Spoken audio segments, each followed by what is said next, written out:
Neuroscience. The emotional center of the brain is the limbic system. It's located lower in the brain, and it is considered to be more primitive than the cortex. When someone is experiencing and expressing anger, he or she is not using the thinking part of the brain, but primarily the limbic center of the brain.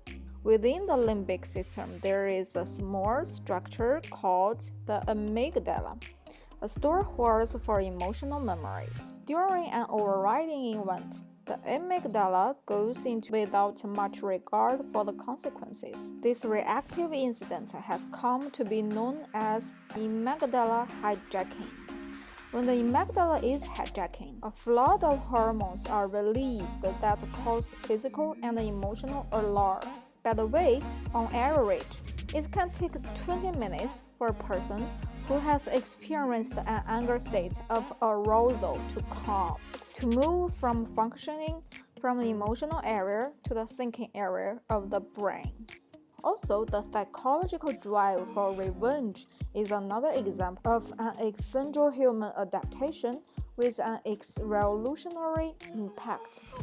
Research in neuroscience shows that the prospect of inflicting retaliatory punishment triggers pleasure centers in the brain. Psychologist and linguist Steven Pinker argue that war-related behaviors may have been naturally selected in the ancestral environment due to the benefits of victory.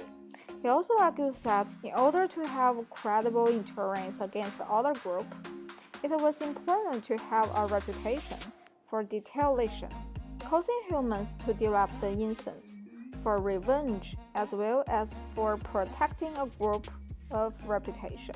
In individual level, particularly on leaders or a powerful group, a desire for revenge has led to some humans' history most enormous wars. Anyway, due to all documents and studies and all kinds of anti-war movies, the destructive and catastrophic results of all kinds of wars can't be more obvious to all of us. Death, blood, tears, homeless, criminals, and the darkest side in human nature. But you know what?